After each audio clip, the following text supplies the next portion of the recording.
Good afternoon everyone. सबको दोपहर की नमस्ते। आशाएं उम्मीदों भरी स्वस्थ जिंदगी में सभी का स्वागत है। फोरबेस केयर ने आशाएं नाम से एक नया कार्यक्रम शुरू किया है। ये कैंसर पेशेंट्स और उनके देखभाल करने वालों के लिए एक वर्चुअल सपोर्ट ग्रुप मीटिंग है। हम यहाँ आपकी भावनाओं और कैंसर इलाज के दौरान की रणनीतियों पर बात करने के लिए आज यहाँ पे आए हैं। आज हम बात करेंगे कि अपनी भावनाओं को कैसे संभालें कैंसर ट्रीटमेंट के दौरान। मैं जयत्री, फोरबेस केयर की सीनियर साइको ऑन्कोलॉजिस्ट, आज का कार्यक्रम चलाऊंगी। चलिए आज की वर्चुअल सपोर्ट ग्रुप मीटिंग आशाएं उम्मीदों भरी स्वस्थ जिंदगी शुरू करते हैं। कैंसर ट्रीटमेंट के दौरान और बाद में पेशेंट्स को भावनात्मक उथल पुथल और तनाव का सामना करना पड़ता है। इसके लिए साइकोलॉजिस्ट और सामाजिक सहायता और काउंसलिंग की जरूरत होती है, जिसमें कैंसर सपोर्ट ग्रुप भी शामिल है। अब मुझे हमारे कैंसर योद्धाओं का परिचय कराने में बहुत खुशी हो रही है। ये लोग हमें आज उनके भावनात्मक सफर और कैंसर इलाज के दौरान की रणनीतियों के बारे में बताएंगे। आज हमारे साथ है मिसेस वर्षा दत्तात्रेय पाटिल मैडम, एक ब्रेस्ट कैंसर योद्धा और शानदार कुक। नमस्ते वर्षा जी, आज के इवेंट में आपका स्वागत है। नमस्ते।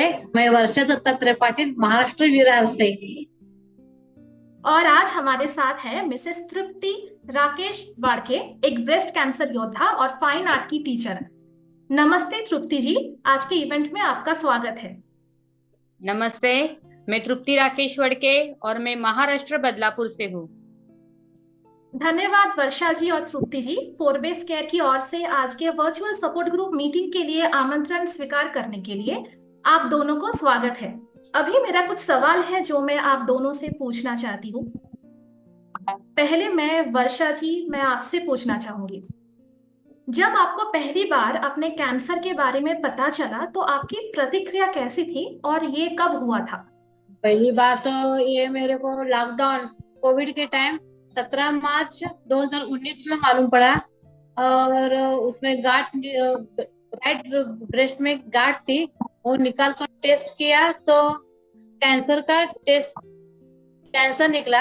तो 4 जून 2019 में उसका ब्रेस्ट कैंसर का पूरा ऑपरेशन कर दिया। ये सब लॉकडाउन में हो गया।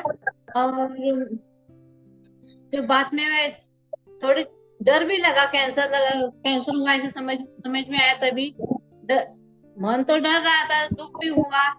घर में सबको पता चला, सब जन बोला कि डरने की कोई बात नहीं है, सब उसके ऊपर दवाई निकली है। ऐसा कुछ तो मन में से बहुत डर लग रहा था। डॉक्टर ने भी बोला कि डरने की कोई बात नहीं है, सब ठीक हो जाएगा, अच्छा हो जाएगा। तो उसके ऊपर इलाज भी चालू कर दिया है, दवाई पानी सब चालू कर दिया। तो अच्छा लग रहा था। सब थोड़ा थोड़ा डर कम हो रहा था, मन में का डर निकल गया। सही बात है वर्षा जी। अभी यही सवाल मैं तृप्ति जी आपसे पूछना चाहूंगी। जब आपको पहली बार अपने कैंसर के बारे में पता चला तो आपकी प्रतिक्रिया कैसी थी और ये कब हुआ था? मुझे 15 जून 2023 में मैं डॉक्टर के पास गई। मुझे गांठ आया था तो फिर मैं डॉक्टर को दिखाने के लिए गई। तो डॉक्टर बोले हम पहले इसका टेस्ट करेंगे। तो फिर टेस्ट में रिपोर्ट में 24 जून 2023 को वो डिटेक्ट हुआ कि वो कैंसर है, ब्रेस्ट कैंसर है।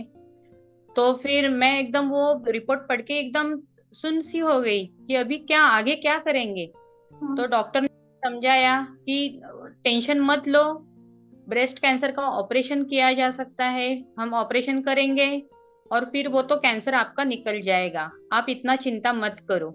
उसके ऊपर बहुत इलाज है, साइंस आगे गया है। और अभी डॉक्टर ने तो ऐसा भी मुझे बोला कि अभी तो बहुत ऐसे लोग हैं कि उनको ब्रेस्ट कैंसर हो रहा है, तो ये कॉमन है, उसका टेंशन आप मत लो। सही बात है मैम। कैंसर का जो पहला स्टेज होता है वो है कि एक्सेप्ट करना ही बहुत डिफिकल्ट हो जाता है, क्या नहीं मुझे कुछ रोग हुआ है। जब भी पहली बार किसी को भी पता चलता है कैंसर के बारे में, एक्सेप्टेंस आने में बहुत समय लगता है। अब अभी मैं दूसरी सवाल पर जाऊंगी। उस समय तृप्ति जी मैं आपसे पूछना चाहूंगी, आपको आपके परिवार ने आपको कैसे मदद की? मेरे परिवार ने तो मुझे बहुत हेल्प किया। मेरे हस्बैंड, मेरे बच्चे, मेरी मम्मी, मेरे सिस्टर्स की फैमिली सब मेरे साथ थे।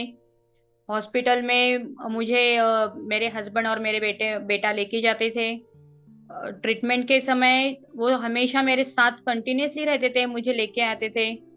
और कुछ भी अगर मुझे कुछ पेनिंग वगैरह हो रहा है तो भी वो इमीडिएट मुझे वो पेनिंग से रिलीफ कैसा मिले उसका वो देखते थे। और डॉक्टर भी मुझे बहुत वहाँ पे अच्छे मिले। डॉक्टर भी मेरे साथ हंसी मजाक करते थे। डॉक्टर सब अच्छे होने चाहिए, क्योंकि आधी बीमारी तो अपनी डॉक्टर निकाल लेते हैं जब अपने साथ हंसी मजाक करके अपने साथ बातें करते हैं। तो आधी हमारी बीमारी वहां पे ही निकल जाती है, बाकी तो दवाई आधी बीमारी निकाल देगी ही। तो हम कंप्लीटली फाइन रह सकते हैं। और मेरे परिवार में मेरे मम्मी मेरे साथ हमेशा ही थी। मम्मी मेरा सब खाना वगैरह मेरा सब पूरा देखती थी। मम्मी मुझे सूप बना के देती थी। वो पूरा दिन भर का जो डाइट है मेरा वो परफेक्ट मुझे बना के देती थी। जो चाहिए वो खा, लेकिन तू खाना खाना चाहिए।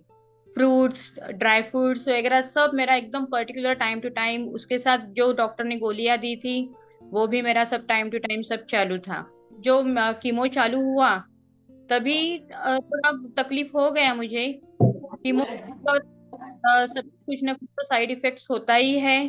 हम्म। तो तभी तभी मेरे पूरे बॉडी में ऐसा एकदम वीकनेस आ गया। मैं चलने को वगैरह एकदम सपोर्ट में चलती थी।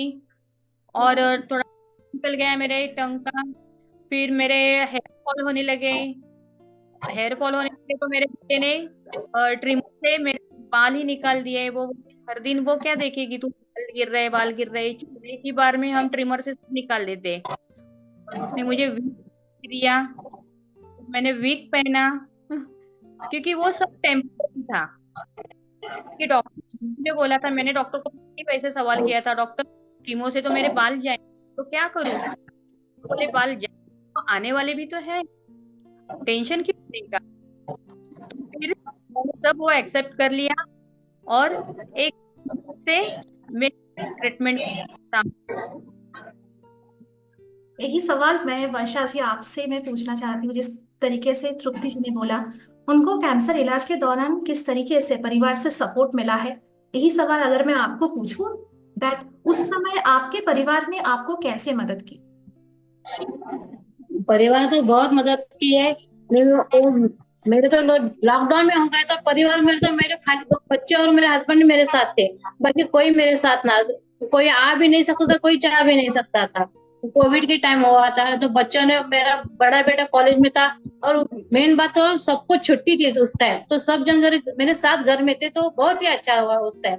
मेरे लड़का घर का पूरा काम करता है, छोटा लड़का 10वीं में था तभी, वो भी घर घर का थोड़ा बहुत काम करता था। मिस्टर मेरे को हॉस्पिटल लेके जाते थे, लेके आते थे। वो हॉस्पिटल का काम, मेरे जो भी हॉस्पिटल का जो होता वो मेरे मिस्टर और मेरा बड़ा बड़ा लड़का मेरे साथ रहते थे। छोटा घर हम्म। घर में संभालता था, दोनों जो चाहिए वो देते थे। बड़ा लड़का भी खाना बनाने का, छोटा लड़का जो दूसरा काम है वो करता था।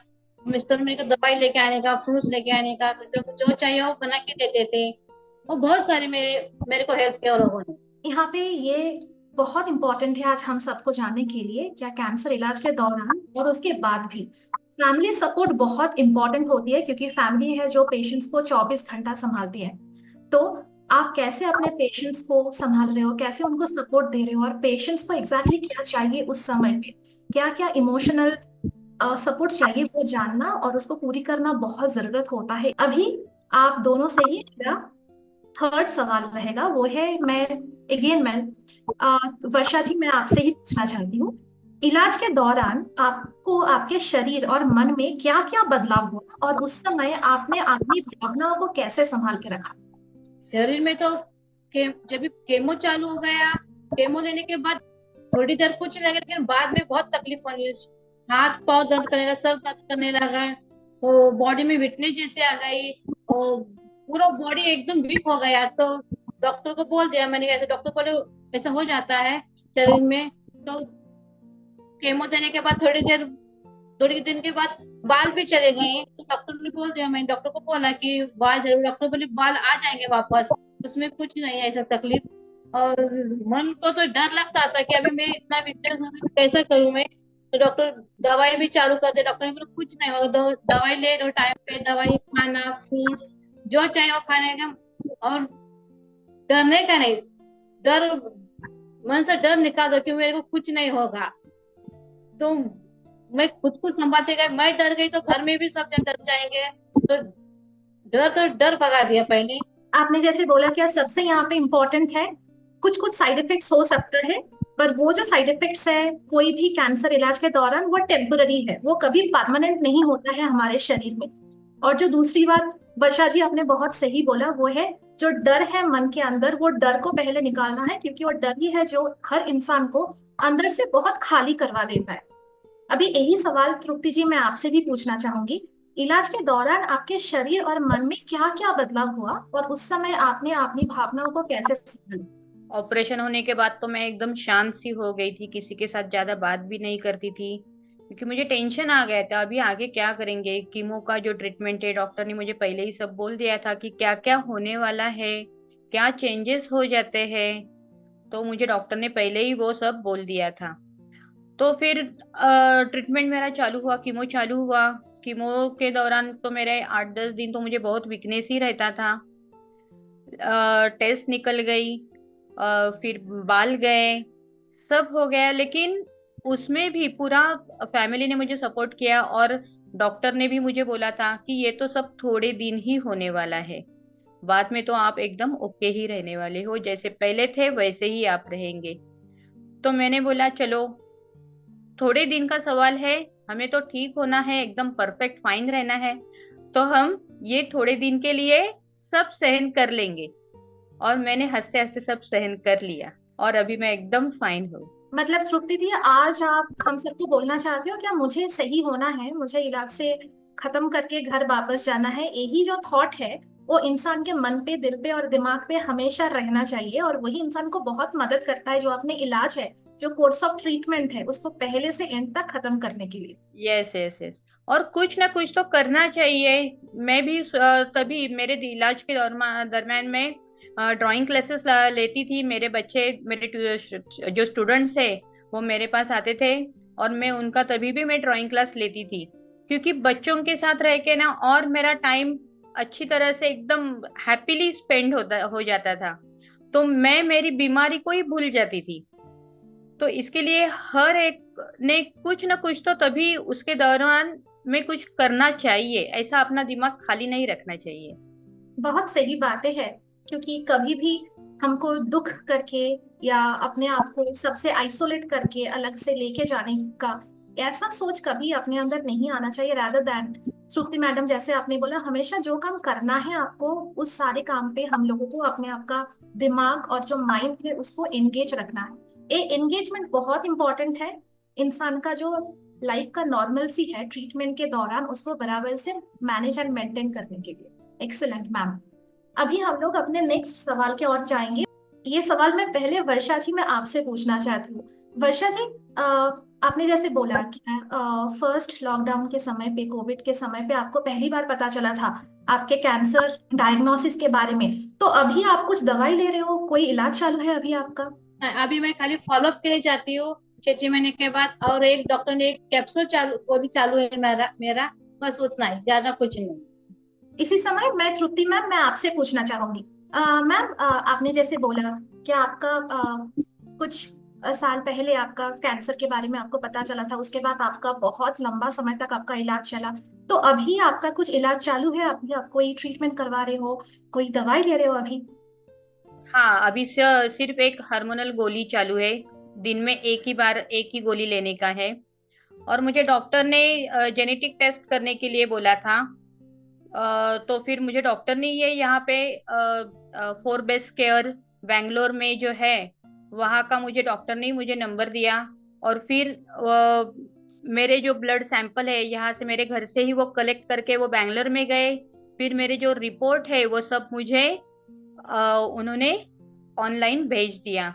और ऑन्कोबडी में जो ऐप है वो वहाँ पे मैं अपना खुद का मैं जो ड्राइंग्स निकालती हूँ वो भी मैं उसके ऊपर डालती हूँ।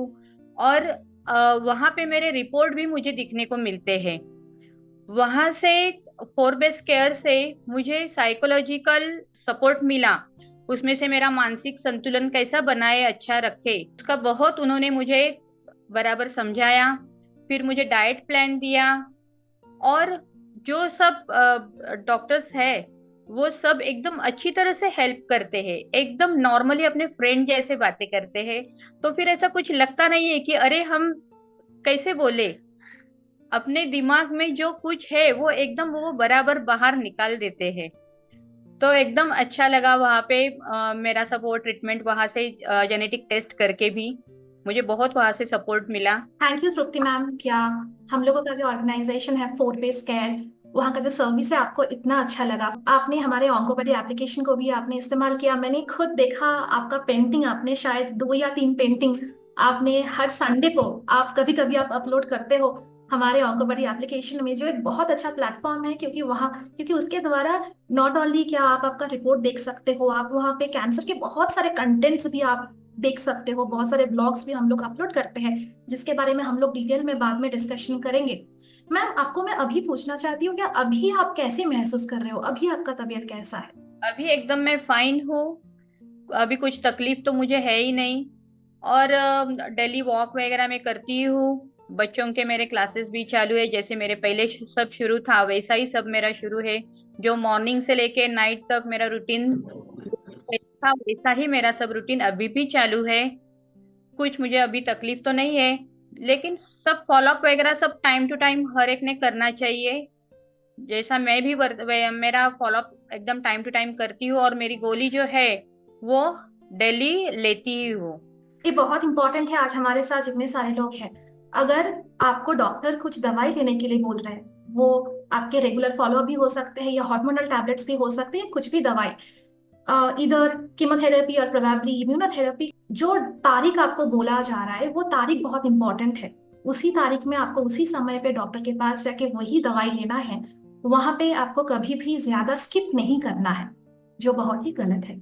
अभी हमारे पास वर्षा जी फिर से वापस आ चुके हैं। वर्षा जी, यही सवाल मैं आपसे पूछना चाहूंगी। आपने जैसे बोला अभी आप भी रोज एक दवाई ले रहे हो जो एक हार्मोनल टैबलेट है आपके ब्रेस्ट कैंसर ट्रीटमेंट के लिए। पर अभी आप क्या महसूस कर रहे हो और अभी आप कैसे, आपका सब कुछ चल रहा है? अभी तो पहले से बहुत अच्छा महसूस कर रही हूँ। तबीयत भी ठीक है, रोज का दवा पानी चालू है, खाना ठीक से खाती हूँ। मेरा रेगुलर जो काम है वो सब मैं करती हूँ। सुबह जल्दी उठना, टिफिन बनाना, ये सब खाना पीना बाहर का। और मेरे डॉक्टर ने 2 महीने पहले ही और बेस्ट केयर के बारे में बताया था। उन्होंने मेरा डीएनए टेस्ट किया, फिर जिम के बारे में बताया, और डाइट के बारे में भी बताया, साइकोलॉजिस्ट के बारे में बताया। उन्होंने मुझे बातें समझा दिया। मानसिक संतुलन बनाने रखने के लिए भी मुझे मदद बहुत की है। डॉक्टर ने बोले हमेशा स्वस्थ रहना, डरने का नहीं, आराम रहने का, जो अच्छा लगता है वो कीजिए, जिसमें आनंद आता है वो कीजिए, और एकदम फ्री फ्री रहिए। हमेशा अपने दिमाग को शांत रखना चाहिए, क्योंकि अगर मुझे अपना जिंदगी अच्छे तरीके से गुजारना है देन श्योरली पहले मुझे अपना दिल और दिमाग को शांत रखना है। क्योंकि जब भी हम शांत रहते हैं तो मुझे डिसीजन लेने में बहुत आसान हो जाता है कुछ चीजें। अभी हम लोग नेक्स्ट स्लाइड की तरफ जाएंगे, जो है हमारा नेक्स्ट सवाल है आप दोनों से। मैं वर्षा जी से पूछना चाहती हूँ, आजकल आप आपकी जिंदगी कैसे जी रही है? आज तक जैसे कैंसर से पहले जैसी थी, कैंसर होने से पहले वैसे ही ये मेरा अभी चालू है। रोज सुबह जल्दी उठना, 4:30 बजे उठ के टिफिन बच्चों का और मिस्टर का टिफिन बना के देने का, वो जाने के बाद फिर मेरा जो है दिन का कार्यक्रम वो मेरा चालू रहता है। बीच में 2 घंटा सो जाती हूँ मैं। फिर शाम का खाना, जो बाजार जाने का, फ्रेंड से मिलने का, जो दिन भर का काम रहता है वो चालू रहता है।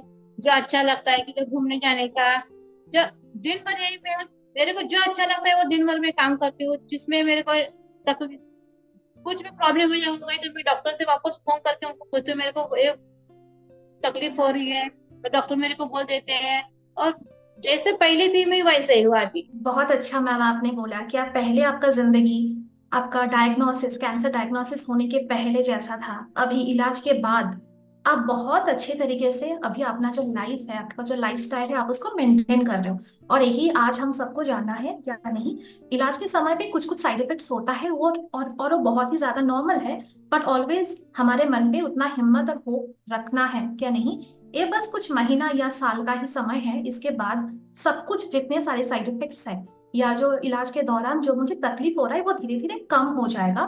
पर जो इम्पोर्टेंट है यहाँ पे, मुझे अपना हिम्मत और हौसला हमेशा रखना है। यहाँ पे सेम सवाल मैं तृप्ति जी मैं आपसे भी पूछना चाहती हूँ। जैसे वर्षा जी ने बोला या आपने भी बोला पहले भी, ये बहुत कुछ साइड इफेक्ट्स हुआ था, पर अभी वो कुछ नहीं है क्योंकि आपका बाल मैं देख सकती हूँ, अभी आपका बहुत अच्छे से बाल है। आपने जैसे पहले बोला नहीं, कीमोथेरेपी के दौरान मेरा बाल झड़ गया था, पर ये भी एक बहुत टेम्पोररी चीजें है क्योंकि आपका अभी बाल बहुत अच्छा है। अभी आप आपकी रोज की जिंदगी कैसे जी रही है? आपने जैसे बोला आप खुद एक आर्ट टीचर है, आप बच्चों को ट्यूशन देती है। आजकल आपका लाइफस्टाइल सुबह से लेकर रात तक आप क्या क्या करती है और आप कैसे बिताती है? मैं 5:45 को उठती हूँ मॉर्निंग में। फिर बच्चों का टिफिन वगैरह सब बना के वो बच्चे जाते हैं अपने अपने रूटीन के लिए। तो फिर मैं बाद में उसके बाद मैं अपना नाश्ता करके लेती हूँ। फिर एक्सरसाइज करती हूँ और जरा यहाँ पे वहाँ पे जहाँ टहलती हूँ, थोड़ा वॉक करने को जाती हूँ।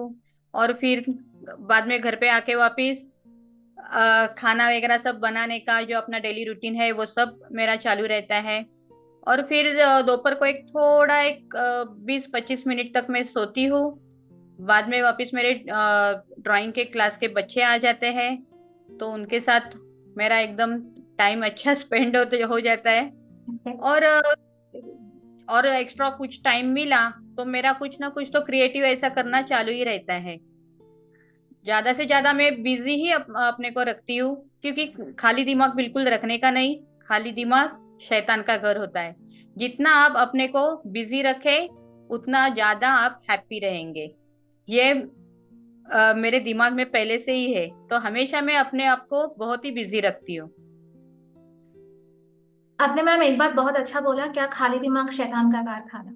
अगर मैं आप सबके लिए बहुत सिंपल तरीके से एक्सप्लेन करूं, क्या अगर इंसान का दिमाग के अंदर कुछ नहीं रहता है, अगर इंसान अपने आप को कोई भी काम में एंगेज नहीं कर रहा है, ऑटोमेटिकली इलाज के दौरान जितने सारे नेगेटिव थॉट्स या जिसको हम लोग बोलते हैं फ्यूचर को लेके ज्यादा सोचना या हमेशा फ्यूचर को लेके नेगेटिव एंटिसिपेशंस करना, वो सब कुछ अपने दिमाग में इतना ज्यादा आ जाता है ना, कभी भी हम लोग अपना जो प्रेजेंट है उसको अच्छे से जी नहीं पाते। हमेशा हर बात में हमको नेगेटिव ही लगेगा, नहीं ये करने का क्या फायदा, पूरा मेरा जिंदगी अभी खराब हो गया, अभी हम क्या करें। पर ये सारे सोच से अगर आप बाहर आना चाहते हो, जैसे श्रुति जी और वर्षा जी ने बोला, हमेशा मेरे अंदर एक हिम्मत रखना है, या नहीं ये बस एक कुछ महीनों का ही काम है, इसके बाद हम लोग वापस आ जाएंगे, अब फिर से अपना काम स्टार्ट करेंगे, अपना जो नॉर्मल डेली शेड्यूल है उसको बराबर से करेंगे जैसे हम पहले करते थे अपने कैंसर डायग्नोसिस के बाद।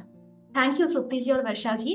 अभी मैं आज का जो हम लोगों का ये वेबिनार है, आज जो हमारे आशाएं जो इवेंट है, इसका हम लोग लास्ट सवाल आप दोनों से ही है। यहाँ पे मैम आप लोगों से मैं पूछना चाहती हूँ, पहले ये सवाल होगा मेरा वर्षा जी से। क्या मैम आज हमारे साथ बहुत सारे लोग मौजूद हैं, तो आप उन लोगों के लिए क्या कहना चाहेंगे जिन लोगों का अभी इलाज चालू है कैंसर के लिए? पहली बात यह है कि बिल्कुल डरने का नहीं। पहली बात है डरने का नहीं। कैंसर के ऊपर बहुत सारा दवाई दवाई निकली है। जितना आप डरेंगे उतना डॉक्टर को भी ट्रीटमेंट करने के लिए तकलीफ हो जाएगी। आप एकदम फ्री रहिए, आप ठीक हो जाएंगे, आपको कुछ तकलीफ नहीं। थोड़ी बात, जब तक आपके कैंसर का लीवर चल तब तक आपको थोड़ा तकलीफ होगा, बाद में उसको कुछ तकलीफ नहीं होगा। आपको जो अच्छा लगता है कीजिए, जो फ्रूट खाइए, एक गप्पे मारिए, डॉक्टर जो बोलते हैं दवाई टाइम से लीजिए, आपको कुछ नहीं होगा। थोड़ी देर तक आपको तकलीफ है, बाद में कुछ नहीं होगा, आपको एकदम पहले जैसे आप ठीक ठाक हो जाएंगे। बहुत अच्छा बोले आपने, क्या डर ही सबसे खराब होता है और हिम्मत ही हमारे लिए सबसे इम्पोर्टेंट चीज होता है। यही बात मैं तृप्ति जी आपसे भी पूछना चाहूंगी मैम। आज हमारे साथ जितने सारे कैंसर के पेशेंट्स मौजूद हैं जिनका अभी तक इलाज चालू है, आप उनके लिए क्या कहना चाहेंगे आपके तौर से?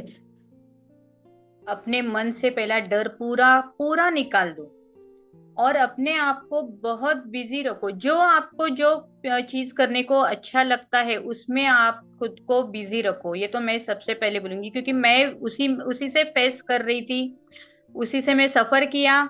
और मेरा ट्रीटमेंट कैसा फटाक से कंप्लीट हो गया मुझे भी नहीं पता चला, क्योंकि मैं खुद बिजी रहती थी उसी दरमियान भी। तो हर एक ने वैसा ही बिजी रहना चाहिए।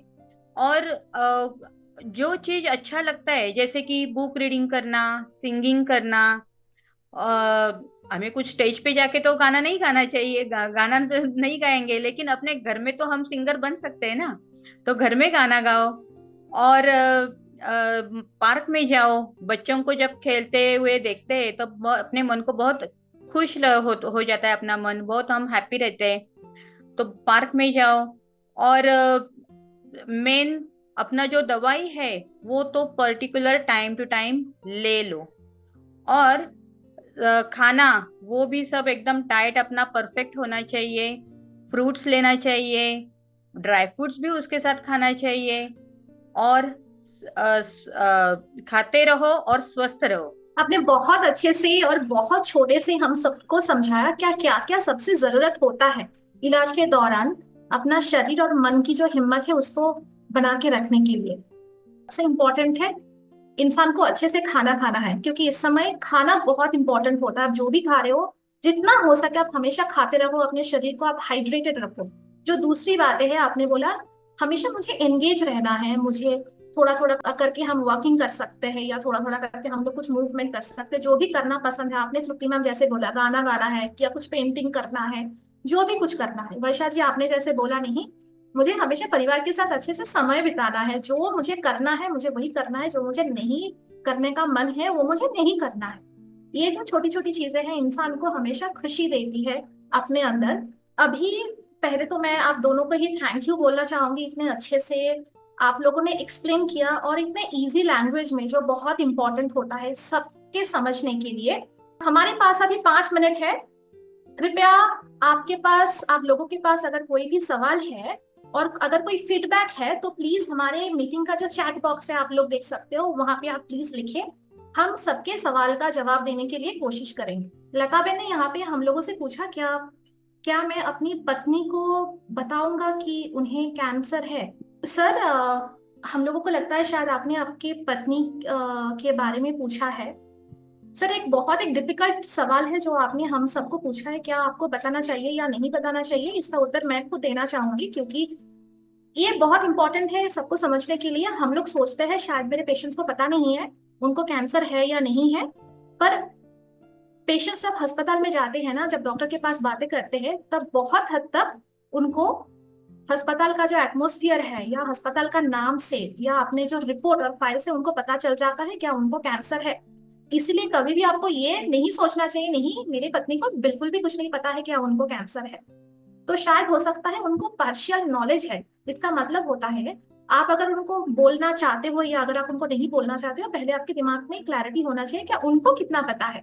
उसके बाद ही आप धीरे धीरे उनको बहुत आसान भाषा में, आपको मैं डेफिनेटली सजेस्ट करूंगी इस समय अगर आप एक डॉक्टर की भी हेल्प अगर आप ले सकते हो जो आपकी पत्नी के लिए इलाज करवा रही है, वो बहुत इंपॉर्टेंट है क्योंकि एक डॉक्टर ही है जो उनको बहुत इजी वर्डिंग में उनको एक्सप्लेन कर सकते हैं, बहुत आसान शब्दों में।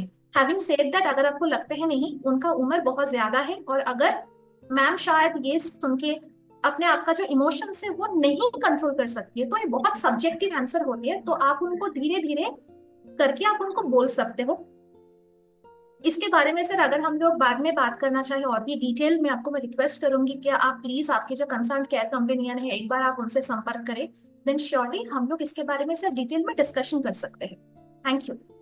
मेहजबीन अहमद मैडम ने एक सवाल पूछा, there is any restriction. I would like to tell you that sometimes you know what happens that depending upon your blood count, like your complete blood count or depending upon your the drug that you are receiving, हो सकता है उसके ऊपर base करके कुछ कुछ restrictions आपको doctor बोलेंगे मानने के लिए। तो बहुत इंपॉर्टेंट है अगर आपको डॉक्टर ने बोला आपका जो ड्रग को देख के या आपके फिजिकल कंडीशंस को देख के and your complete blood count जो सीबीसी ब्लड टेस्ट रिपोर्ट होते हैं, अगर उनको लगा देन श्योरली मैम कभी कभी कुछ रेस्ट्रिक्शंस डॉक्टर्स आपको फॉलो करने के लिए बोल सकते हैं, पर जो भी है वो बहुत एक लिमिटेड पीरियड के लिए।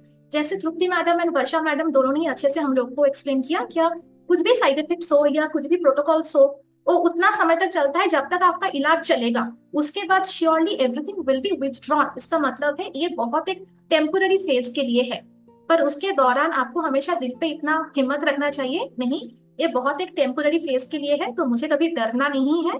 हैविंग सेड दैट डॉक्टर ने अगर आपको उन्होंने अगर कुछ प्रोटोकॉल बोला है तो जरूर आपको फॉलो करना है।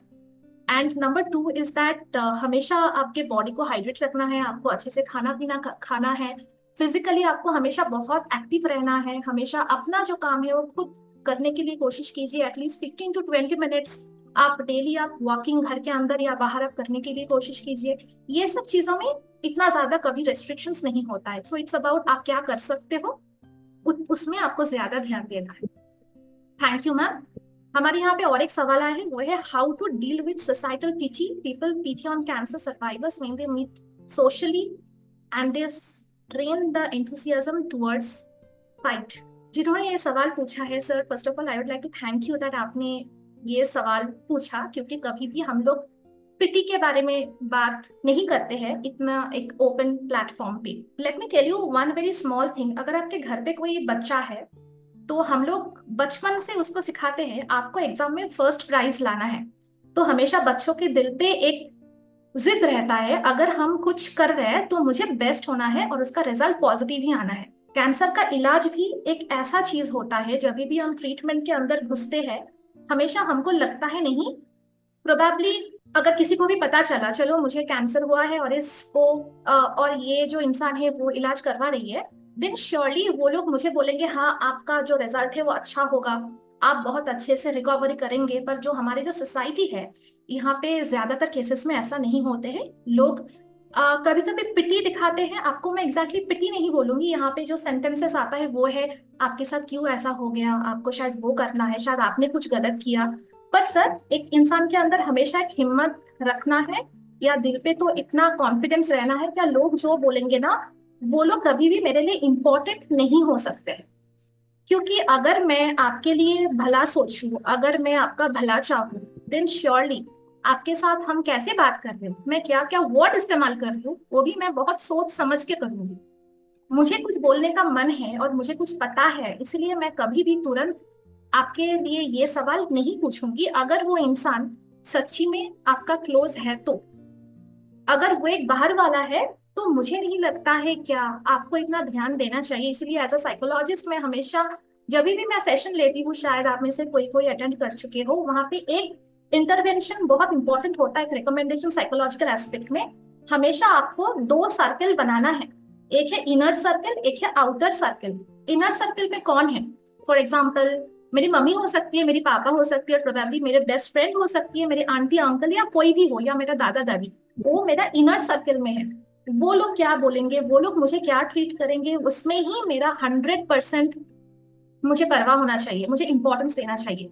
बाकी बाहर सोसाइटी में मेरे नेबर्स हो सके उसके बातों में कभी इतना ध्यान नहीं देना चाहिए। क्योंकि अगर मुझे तकलीफ हुआ जब हम कीमोथेरेपी के लिए डॉक्टर के पास जा रहे हैं तो वो लोग मुझे नहीं लेके जाते, मेरे मम्मी पापा मुझे लेके जाते हैं। अगर मुझे भूख लगा है तो शायद मेरे मम्मी पापा मुझे खाना पका के देते हैं। तो बहुत इंपॉर्टेंट है आप सबको बहुत क्लियर, क्रिस्टल क्लियर एक आइडिया होना चाहिए कौन कौन से इंसान मेरे लिए बहुत इंपॉर्टेंट है, जो लोग मुझे प्यार करते हैं, जो मुझे सपोर्ट करते हैं।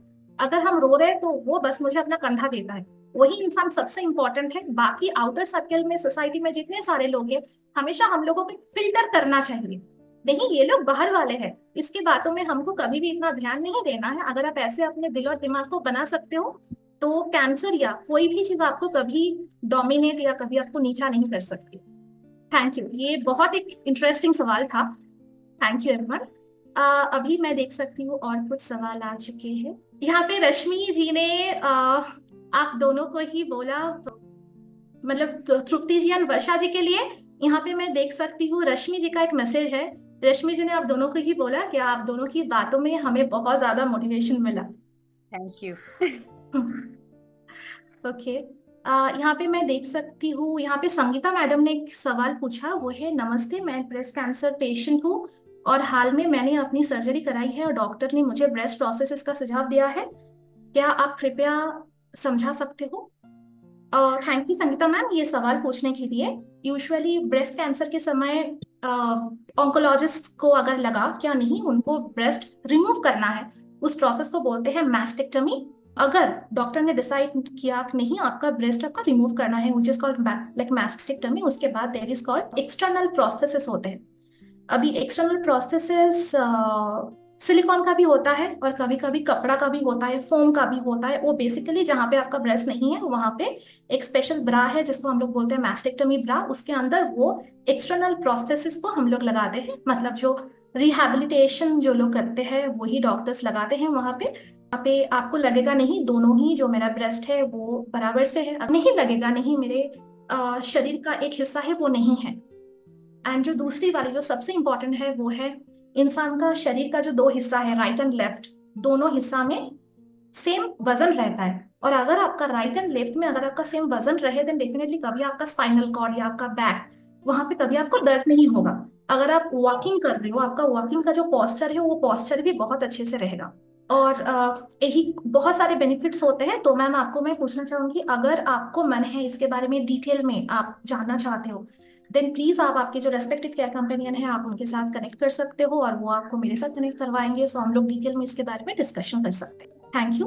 और मैं यहाँ पे देख सकती हूँ दिल महाजन सा आपने पूछा है क्या if you have any document and documentary that we can show to our patients for motivation. Surely, sir, we have lots of documents and the videos and also the documentary. Surely, we need to look into that. But yes, we have lots of documents and videos, to provide motivation for our patients. Both brave women. God bless you. You both are examples of other cancer fighters. So, Trupti ji and Varsha ji, आपको दिल महाजन जी ने आप दोनों को ही बोला है। आप दोनों ही बहुत एक हिम्मत वाले दोनों इंसान हो और एंड काइंड ऑफ ही वो भगवान से आपके लिए प्रे कर रहे हैं। नहीं, आप लोग हमेशा अच्छे से रहो।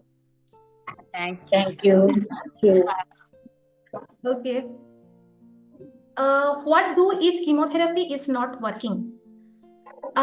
Alka ma'am I will tell you, अगर आपका कीमोथेरेपी मैम नहीं काम कर रहा है definitely there are multiple options. As Tripti ji ने खुद बोला क्या जो हमारे आज के मेडिकल साइंस है वो बहुत इम्प्रूव हो चुका है। Then surely your doctors your oncologist have multiple options for that. So kindly don't be worried that if chemotherapy doesn't work, rather than please wait for your doctor's right call. So kindly don't be scared, I must tell you. Thank you Mansi, thank you. Okay, हम लोगों के पास और 2 minute है। अगर आप में से किसी का भी और कोई सवाल है काइंडली आप लोग पूछ सकते हो। ऐश जी ने शायद आपने पूछा क्या मेरी माँ को 3rd स्टेज ओवरियन था, पूरा इलाज करवाने के बाद वापस कैंसर हुआ है, अब इसके बाद क्या करना होगा? अब वापस से 6 कीमो लग चुके हैं। सर यहाँ पे आपको मैं इतना बोलना चाहूंगी कि आप काइंडली आपके जो ऑन्कोलॉजिस्ट है जो आपके मम्मी जी का इलाज करवा रहे हैं आप काइंडली सर एक बार आप उनसे सलाह कीजिए। इसी प्रकार से हमारे एक एप्लीकेशन है जिसका नाम है ऑन्कोबडी एप्लीकेशन। एक ऐसा एप्लीकेशन है जो कैंसर मरीजों और देखभाल करने वालों के लिए मदद करने के लिए बनाया गया है। मैं चाहती थी कि आप सारे लोग उस एप्लीकेशन को देखो। आई एम 100% श्योर दैट आज हमारे साथ आप जितने सारे लोग हो वहाँ पे बहुत सारे लोग इसको इस्तेमाल करते हो, just like Tripti ji and Varsha ji. इसके साथ साथ एक बहुत इंपॉर्टेंट बात है जो आज हम सबको यहाँ पे डिस्कशन करना चाहिए, वो है साइकोलॉजिकल काउंसलिंग। हमारे समाज में हमेशा एक बहुत गलत सोच है, वो है अगर आपका मानसिक संतुलन सही नहीं है बस उस समय पे ही आपको एक साइकोलॉजिस्ट के पास जाना चाहिए अपना तनाव कम करने के लिए। पर आज हमारे साथ जितने सारे लोग मौजूद हो, आप सारे लोग आप में से किसी का भी मानसिक संतुलन खराब नहीं है। तो यहाँ पे सवाल होता है अगर मुझे कैंसर का ट्रीटमेंट चल रहा है तो यहाँ पे मुझे साइकोलॉजिकल काउंसलिंग करवाना क्यों जरूरत है? क्योंकि अगर आपका मन शांत है, अगर आपका तनाव कम है तो आपका इलाज और उसका असर और आपका क्वालिटी ऑफ लाइफ भी बराबर से जाएगा। यहाँ पे जुलाई 2024 कुछ दिन पहले ही फोर्ब्स केयर द्वारा प्रकाशित एक रिसर्च ने प्रमाण किया है क्या ऑनलाइन साइकोलॉजिकल काउंसलिंग और सपोर्ट 1 महीने के भीतर ही मानसिक तनाव को बहुत कम कर सकती है। एंड यही हम लोग को समझना है आज की इस वेबिनार में। कैंसर इलाज के दौरान साइकोलॉजिकल काउंसलिंग बहुत ही इंपॉर्टेंट है, जो ओवरऑल आपका जो मेंटल हेल्थ और जो आपका फिजिकल हेल्थ उसके ऊपर ही ये बहुत हद तक इम्पैक्ट कर सकती है। अभी हम लोगों का कार्यक्रम खत्म हो रहा है। आप सबके पास बहुत सारे सवाल है लेकिन समय की कमी होने की वजह से हम सारे सवाल का जवाब नहीं दे सके। मैं जयत्री फोर्ब्स केयर की सीनियर साइकोलॉजिस्ट हूँ और हम ऑन्कोबडी पर आपके सवालों का सारे जवाब देंगे। अभी चैट बॉक्स में हम लोग ने ऑन्कोबडी का एक लिंक शेयर किया है, आप इसको देखिए और आप इसे गूगल प्ले स्टोर से डाउनलोड कर सकते हैं। पर इस ऐप को आपको समय समय पर अपलोड भी करना पड़ेगा। इस मीटिंग पर अपनी प्रतिक्रिया जरूर दें ताकि हम इसे बेहतर बना सकें। आप सबके साथ आज मिलकर और बातें कर बहुत अच्छा लगा। किसी भी सवाल के लिए या काउंसलिंग सेशन बुक करने के लिए कृपया जो हमारे नंबर है वो है +916366843415 पर कॉल करें, और हमें आप लोग info@forbescare.com पर भी ईमेल कर सकते हैं। इवेंट आशाएं उम्मीदों भरी स्वस्थ जिंदगी में शामिल होने के लिए सबको धन्यवाद। सभी का ख्याल रखिए, स्वस्थ रहे, साथ मिलकर कैंसर को हराएंगे। Thank you everyone.